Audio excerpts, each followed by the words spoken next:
Welcome to the Spiritual Highways podcast with Leanne and Michelle. Hey, friend. Hello, hello. How are you doing? Well, I'm feeling a little awkward because you have us on video. So there's that. Oh, it's my fault. It is It's my fault. It's your fault. Well, we don't have a lot of options, and so I know. this brings us to here. Yeah. So But, it's creative so we can connect because life's busy, and I have to get used to looking here so that it looks like I'm looking there, and I'm gonna get it. Well, I do have to say I do have a little bit of practice because I do a lot of virtual reading, so it does feel like I was a little preparing for work. That's okay. No worries. I'm a little out of my depth, but I'm gonna roll with it and hope for the best. Roll with it. Hey, no big deal. What was I going to tell you? I forgot. Oh, I'm in St. Louis. That's what I was going to say, at my sister's house, and I'm dog sitting. So I'm not sure. You may see a cat or a little dog. The dog doesn't come up the stairs, so you may hear her, but you won't see her.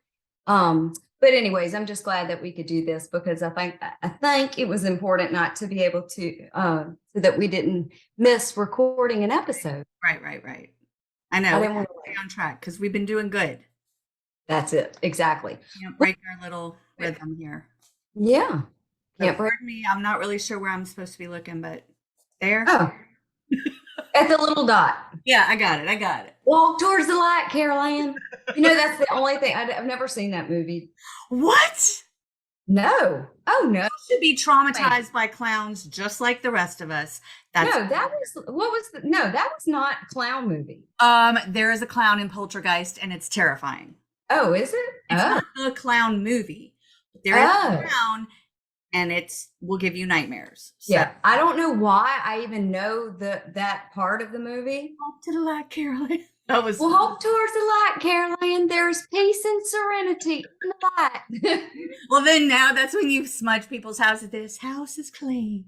Yeah, but I don't really. But like I said, not the movie I really want to be quoting. No. Their own, to each their own. Totally not it, but that comment is terrifying. Oh yeah. Well, I don't watch scary movies at all. Like me neither. But speaking of homework, I'm not giving you homework. You told me to read a book. Oh, and you followed through. I followed halfway through. I'm halfway through the book. Was it Signs? It was Signs. Very good. I'm so proud of you. Okay, Signs. And yes, it's a good book. And I cried all the way through it. And here's why.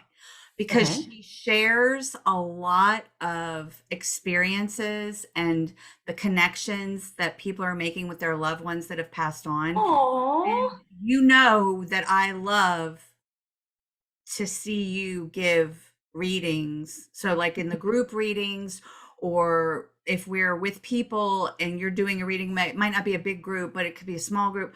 I love seeing people get that affirmation and that validation.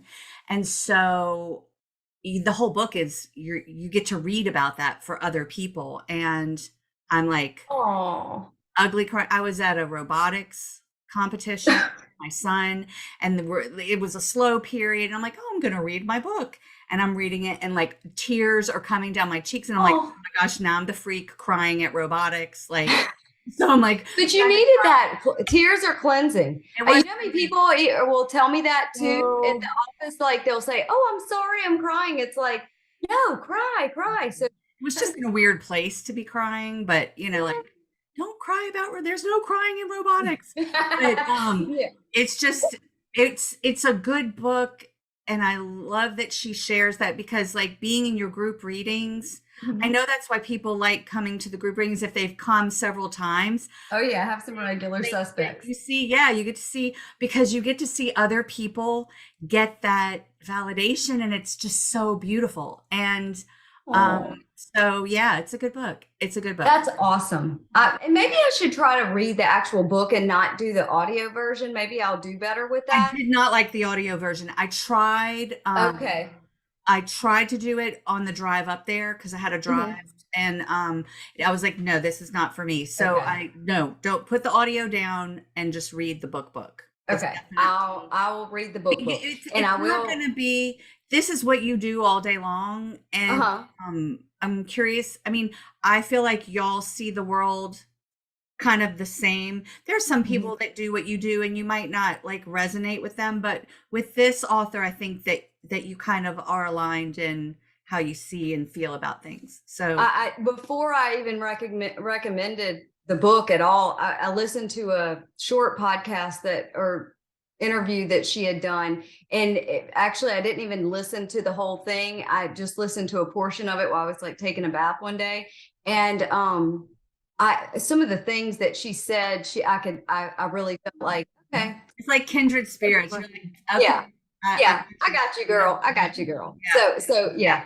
I definitely I felt like, yeah, she's a kindred, and yeah, just really good stories, and yeah, so it's a good recommendation for sure. well, good. I definitely will give it a I haven't whirl. finished it, but I'm working on it. Well, hey, you're halfway there, so that's great. I'm just glad that follow through. I follow That's through. impressive. I get an Well, A for follow through. Well, and you what? I get an A for follow through. A. You definitely A+. A+. Thank you. Well, since I am at my sister's, I was in my nephew's room and I came across something I got him for Christmas and I wanted to share. Okay. Is that a light? It is a little Buddha and it's like squishy. Like, okay, but here's the cool thing. So it plugs in with a USB. Okay. And you turn the light on and it's to help you breathe. Okay? It's to help you the light for relaxation. Yeah.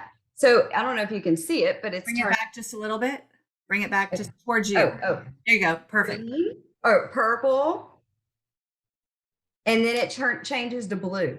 So it'll hold for, which I'm not too keen on the time. What's the time? It's four inhale, hold 7. Okay. Exhale 8, which is not what I normally recommend. What I've heard of the 4-7-8 breathing. Yeah, I've heard of it. I'm not a huge fan of that one. I much prefer hold inhale for 4, hold for 4, exhale for 6. I'm kind of like a 4-6 girl. But so you may be able to find something similar that you can adjust. Yeah. That'd be cool. But it's really neat. It's like it. It's how you like it? I love it. No, I love he it. like it. Oh, does he? Yeah, he did tell me. He says, Nanny, he told me that he doesn't really care for holding his breath for 7. Because we were doing it together. Work. I was like, That is work.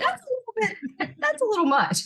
And he says, yeah, but I still like it. He says, relaxing. So I just wanted to share that because that breathing is so important. And I'm learning. I mean, I know we've talked about it for a couple of years, but even like on the days where I'm really diligent about it, especially at night for relaxing or middle of the day, I've been doing some meditation middle of the day. Impressed. For pain. Very impressive. And it helped, which I was like, what? And it worked. And so breathing is so important.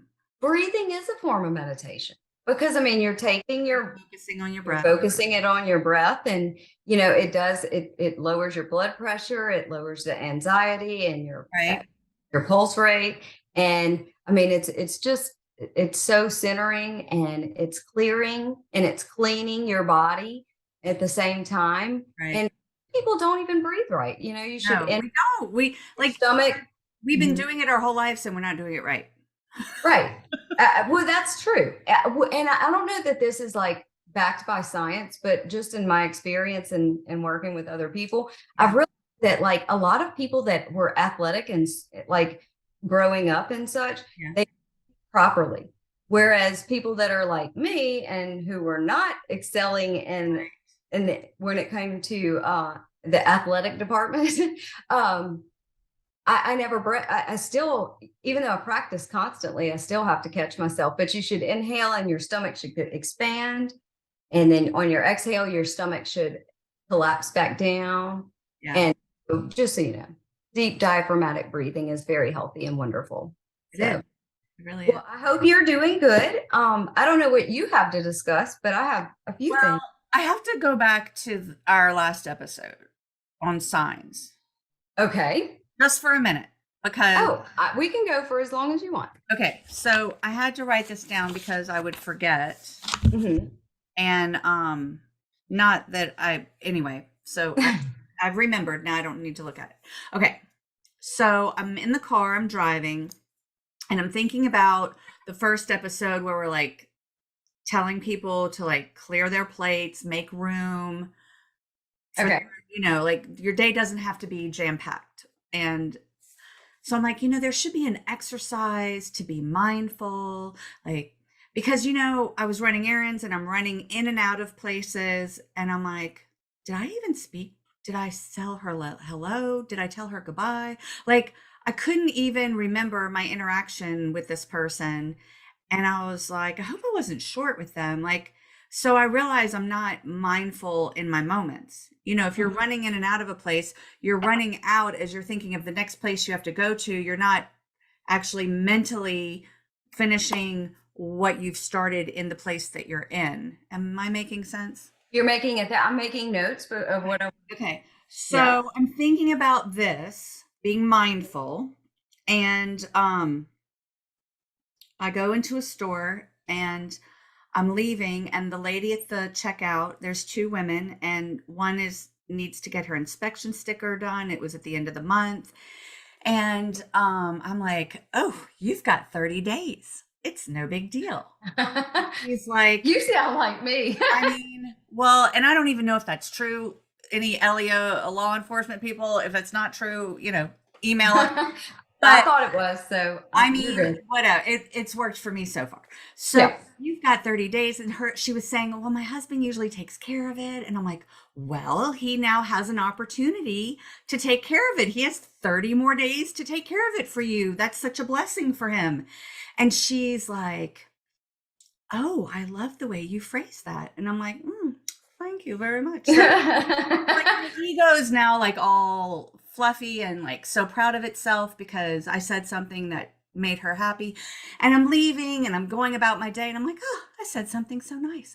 And then I don't even think about anything else because my ego is like too full of itself at this point. I go to the pharmacy 2 hours later and the pharmacist pokes her head out the window and she goes, girl, you need to go get your inspection sticker. And I'm like, oh no, you have 30. She goes, you've used your 30 days. And so your inspection sticker. Oh my gosh. Yes. And so I was like, that's a oh my God. And so she's like, your prescription's not quite ready. I'm like, I'm coming back. I'm going to get my inspection sticker. So how far past due is it? Oh, like 40 days and like a month and a week. Like and that's like a $300 ticket. Okay, well, let's not advertise. Well, I guess I'm advertising it, but anyway, it's taken care of, so y'all can't come for me. But anyway, I'm like, the message from the universe was in the store with the lady at the register. I should have gotten in my car and looked at my inspection sticker. But no, my ego was too like excited and I didn't even bother. So a last ditch effort, the universe is like, we're going to shove a lady out a window and she's going to tell you and we hope you get the message. Like literally. So my signs were coming through, but it really took like a real like, slap in the face. Mm-hmm. I totally get that. She said, she was like, they were pulling people over for this. You need to go get it done. So. Oh my God. Well, I'm so glad that you at least you got the message. Sometimes we have to get, but it took it took more than a nudge. Like, so what I'm just saying, people, is like your ego gets in the way. That's very true. That's very really, I was so happy that she's like, you phrased that so nicely. And I'm like, thank you so much. Well, but I think it was like you helped her and then it helped you because there's I helped her and ego boost didn't there. Let it help me. So somebody else had to show up and help me because hey, well, that's okay. You deserved a little ego boost. And there's nothing wrong with that. Whatever. I was just like, I cannot be giving out advice and I'm walking or driving around with past the point of expiration. Yeah. Hey, I promise you, you're not alone. You're not alone. Oh no, I know I'm not alone, but that was a sign, and sometimes you got to listen, people. I love that. That's very wise, sage advice for sure. I don't know where that term comes from, but we won't go off on that. A couple of things kind of popped into my head as you were beginning to tell that story. I was very much so listening to. Okay. It reminded me a lot of what Spirit call, and I call it trim the fat. That's because that's just what Spirit's always kind of like nudged me to call it. But I really should probably come up with a better phrase for that.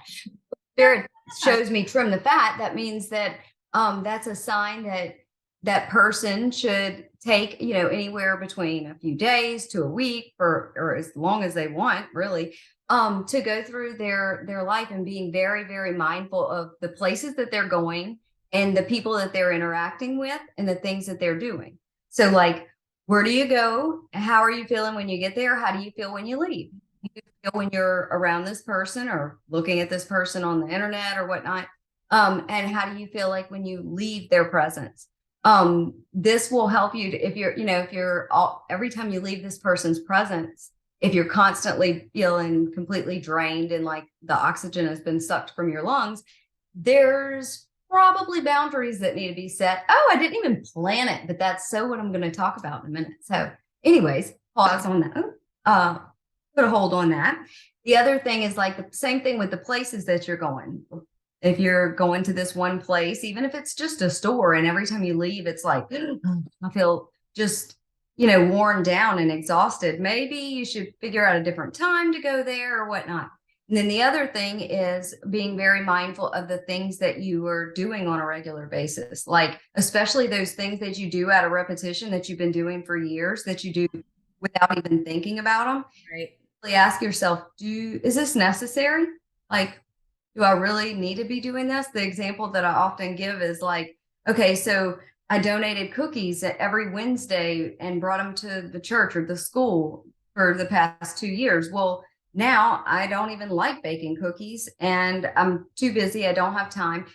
You can pass the torch to someone else. It's one of those things that you do frequently that, you don't really it's not feeding you anything anymore. You're not really getting what you were getting out of it to begin with, but that's just being really mindful.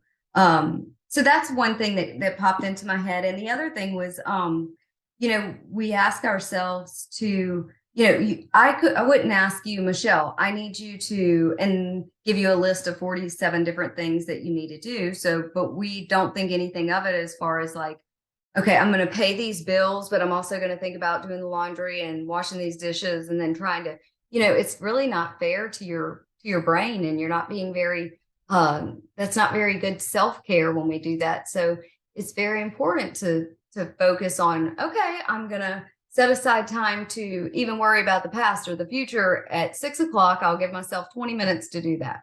Right. Aside from that, I'm only gonna focus on paying bills. Now, just know that the brain is automatically gonna want to drift off to God only knows where. Right. And that's is to reeling it back in. So I think that's very important to make note of. Cool. So there's that. Yeah. The other thing, I mean, unless you had something to add to that. No, I just thought it was like we're talking about clearing your plate or freeing it up, and instead of filling that with more activities, filling it up, use your mind and get grounded in what you are doing. And even if it's something when you're in a place, just noticing artwork or a plant or just something to ground you in that space so you can be where you are. And it doesn't mean that being in that space and being aware of being in that particular space is important, but the act of it over time is important, and it will help you in other ways. And so that's really what I was getting at. Okay. Well, I think that's a very good advice for sure. Yeah. Well, I promised Tanya LeBlanc, is a good friend and also a client of mine. And she Spirit had given her some advice that they've given numerous people, to be honest with you. Okay. And she stopped me the other day and she said, that she says, y'all really should talk about that on the podcast, because she says this thing has really helped her so much. She said, it's not that it's new information, but it's just a way to kind of put things into perspective. Right. I promised her, she even made me write it down, because she's like, I know you're going to forget. So I even wrote it down. So here you go, Tanya, this one's for you. But Spirit often says, they say, what can you change? What can you control? And what is your responsibility? Right. If let it go. So can I change it? Can I control it? And is this my responsibility? Now, it seems very cut and dry. And of course, there's always the little gray area. But when it comes to responsibility, there's quite often, I see a lot, that we're taking responsibility for things because we've always done them. But when we sit back and we really think about them, is it really my responsibility? Yeah. It's not. And so by asking yourself those questions, it really does, it kind of sums up a lot of stuff all at once. So especially when you find yourself like worrying about, that was what why she was using it, is because she was worried about all these scenarios and other people and things that were happening. And she's like, Hers. she couldn't change it. She couldn't control it, because we can't change or control other people. Right. Or those people typically our responsibility. So it's like, okay, like she said, it kind of gave her permission. It's like writing yourself a permission slip, like, okay, I can't change it. I can't control it. I am free to go. I'm free to be off of my plate. Put that down. Well, So. it's interesting because boundaries has come up with, in my world, shocking that it coincides. But I have a friend, and in fact saw her today.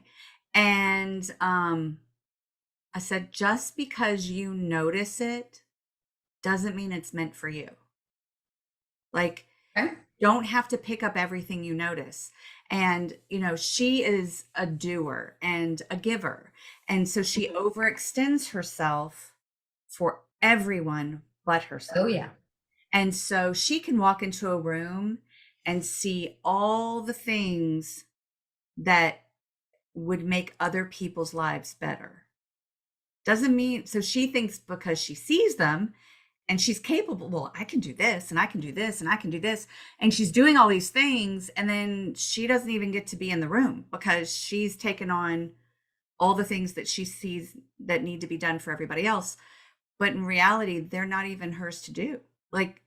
And so that's why I was like, just because you notice it doesn't mean you should pick it up. You have every right to be in that room and have your own experience rather than working on everybody else's experience. Absolutely. And so, and two, I think when that happens, that gives you a really great opportunity to say, what am I avoiding? Because I think a lot of times when we go to much energy into everybody else that's around us, it's usually because we're trying to avoid ourselves in some area.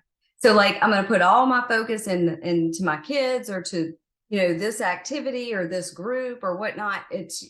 Or helping other people or, being this person for everybody else, that it's really because it's a kind of an avoidance mechanism for avoiding, for avoiding. You're getting uncomfortable, Leanne. That's so I'm sorry. No, that's so spot on. God, but you're right. Well, because it's easier to be able to help. It's, that gives you an instant gratification. If I can this and I can fix this. I've been at parties and I'm not a good party person. I know you know that about me. I am in I would not say gatherings, but in large gatherings, it gets a little, and if I can't find a place, then I'm like, you know what? I'm going to go help in the kitchen. Yeah. Oh no, let me. I see that. And so that way I have a job to do and it takes me out of trying to find where I can fit in the large picture. I'm like, nope, I have a job. And so I think that's probably this along the same line. I mean, I'm avoiding. Yeah. That makes sense. Well, but the same thing is even the person that's like, going to walk into a room and like want really engage in it. Sometimes, and I've been known to do that myself. And a lot of times that's also a way of protecting, just like you're protecting yourself and you're finding something to do.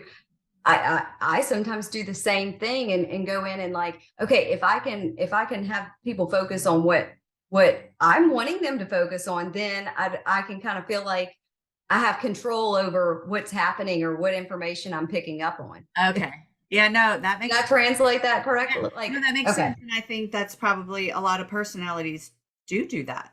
You Yeah, know, I think so. I can control the narrative a little bit, not like you're trying to control the details, but like Right. just know which way this is going to go. Maybe. Yep. Yeah. I think so. I think so. Like, Well, it's interesting what you were talking about a few minutes ago, because that comes up kind of in line with what I was wanting to talk about today. I know we did an episode on boundaries at some point or another, but this is we probably have, but since we don't remember what we talk about, this is just you get what you get, people. Sorry, people. You get what you get. You don't throw it again. Still need to hear it. Well, this is kind of new, actually. It's pretty new. Anyways, so a lot of people look at boundaries as walls. Okay, like, have you ever heard somebody say like, me and this relative or whatever, we just weren't getting along, so I put up boundaries. Like I drew boundaries, and you often hear that tone in their voice, and so that's why a lot of people conjure the idea of like boundaries being walls. Because like even myself, I remember the first time I heard the word boundaries, it just seems so exclusive and like, right. I'm here and that other person's there, and it seems so permanent. So I don't know if everybody looks at that in that regard. I mean, now I don't so much, but in the beginning, it's like I look at boundaries as walls, like a final thing. I put up a boundary. Yeah. Right. Yeah. Well, note to self, Spirit says that there are only very, very few scenarios and that we should, and if we do put up walls as boundaries, then we should do so with caution for reason. And that we should have, and I looked it up because I couldn't remember what the fence looks like this, like, the white fences. This is called a range fence. Okay. Or range. I think it's like the white picket fence, that you see like, and horses are behind it. It's like that. A picket fence is like this. Yeah. This is long ways. Yeah. I'm talking about like this. Fences just seem so pointed and like we're doing this now on video. So, yeah, we're like range fences, like the ones you can climb up on. Right. And so you have typical people, you have your wall people, okay, and then your range people. All right. And people have broken fences, and so their ranges is like this. And Spirit had me say, in one reading that, when their fences are broken, that means all the wild hogs can come in and tear up their yard, no problem. So that's a good way of looking at that. But Spirit said, so they said, you should not have walls, you should have fences. Now, some people may need some chain link fences with barbed wire. That's still okay. And this is because the energy can flow in and out. The reason why Spirit says not to build up walls is because, say a person hurt me and I want to set up a boundary, and I'm putting up a boundary and I'm not allowing that person to hurt me anymore. So I build this wall. Well, the problem is that behind this wall, if I don't take care of all the pain and really work through and process what I have, why I'm even setting up that wall, all of it's stuck. All of my junk stays behind the wall. You've walled it in with you. And so we may say, oh, well, I put up a wall. But if even that tone is there, then you've built a wall, but really you're just caving yourself into your own garbage. Like you've walled it off into with your trash, basically. Not over it, because if you were, then you wouldn't have so much animosity in your voice when you're saying you put up this wall to this person or set up this boundary. Does that make sense? It makes a lot of sense. Yeah. So how to deal with that is Spirit says to go back and to to review things and to look at things from the very beginning, and what things trigger you from other people or anger you quite often are something that is really buried in your past that you need to look up and you need to kind of investigate further. And once you are able to review it and sit with it, and to be able to give yourself permission to say, it's okay for me to be uncomfortable. I can sit here and be sad, or I can sit here and think about how many times I've been rejected, or how many times that this person or that person has hurt me. Yeah, that person may have rejected you or hurt you in some sort of way, but they're not the only one. And you're usually healing from needing to be old stuff. So sitting with that, allowing you to acknowledge it so that you can be able to process it and to say, okay, I choose to let it go. Right. The problem is, and I see this a lot, is people want to put a bow on it. I don't know if you coined that term, but that's where I got that one from, is wrap a bow on it. Like, yeah, they hurt my feelings, but it's okay. Like, I'm going to go on and pretend. Now, there's nothing wrong with your glass half full and be thinking positive, but it's okay to have crappy thoughts. We have to have negative thoughts and positive thoughts and feelings and emotions equally. We can't have all good and we can't have all bad. We have to find a balance. So that keeps that keeps us balanced and level. And so it's important to be able to, I can have my feelings can be hurt, or I can be angry. I can be, anything I want to be. So giving yourself permission to feel it and to be sad, or like, I guess the important thing is cry. Who cares if you cry? Crying is so healthy. And give it words, let it exist, but then find a place for it. You can't dwell in that. Right. No, absolutely not. Like, you can't bypass it, and you don't want to dwell in it. So acknowledge it, sit with it for a little bit, and then find a shelf to put it on. Yeah. And, it'll be there if you need it. Well, and send it to God, because really, as long as you keep putting it in the pipe, send it to God. I share in a lot of readings is the heart bridge, and I'll do it right now. And I always say that the hardest part of the heart bridge is doing the heart bridge when you need to do the heart bridge. But it's whenever you decide you want to let something go, and you close your eyes and you just kind of focus yourself for a minute on your breath, and then whatever it is that you're thinking of. And sometimes you can even think about your body and where sometimes we store our emotions in our body. Not sometimes, I truly feel like we always do store our emotions within the body. And so you can just take a minute and feel where you're feeling any tension, and allow that thought or whatever you're wanting to be finished with to just kind of exist and be there. And then once you're ready to let it go, you can imagine, like I always do, a green light in the center of your chest. And let that green light change into like a heart, and then allow the heart to open like it's like a drawbridge. And then you can imagine whatever it is that you're thinking or focusing on drifting through the heart center and back up to God. If it's in the body, you can just imagine and you can look at like an hourglass, sand, or even like a waterfall. So there's no rules. I mean, you don't even have to imagine a heart, just letting it pass through the heart and backing up. You're sending it back up to God, because energy has to be redispersed somewhere. Right. So send it to Him, send it to God. Okay. Mm-hmm. That's good. I like that. That comes, and you know what? It works. It really does. It doesn't make everything disappear, but there is people with I'm going to be like with my heart bridge now, serving number 128. New angry emotion. Get to the back of the line. Walk in the plank. Yeah, no. But you gotta feel it. You gotta feel it. No. That's such a great visual. I love it. Yeah, it's hard though. Sometimes, I'm gonna sit in this bathtub and I'm gonna cry until I can't cry anymore. Well, especially when you need to. Like, we're talking about it abstractly right now, like, but when you're in that moment, it's not always easy. Work. Absolutely not. It's work to put. It's all work. It's all work. I've driven down the road and said, God, what do people do that don't do this work? What do they do? What do they live? Do they just like, I'm just going through life, just yeah. and I'm things happen and I let them go. Or are they not letting You're them go? not letting them go. You They're know, full of piss. I don't understand because, hey, the work is hard. The work is hard, but I do think it's so worth It it. is.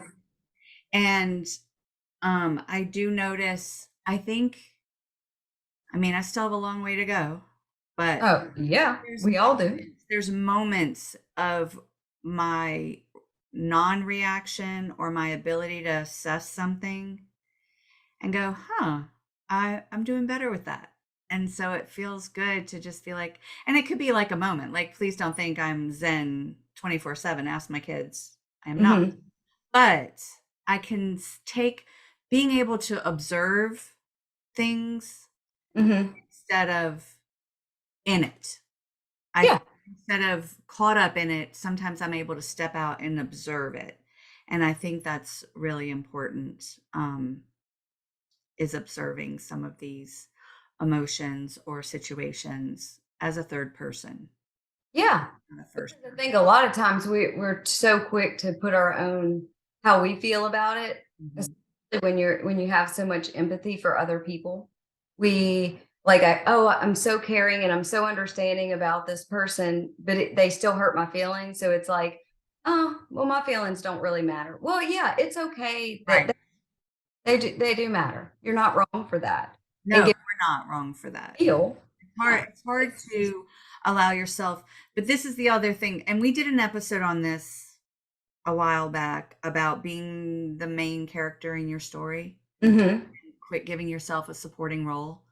But sometimes the main character can be a villain.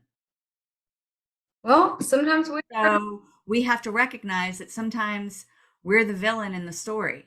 And that's really important in self-awareness, is to recognize, oh wow, maybe I was the villain in that moment.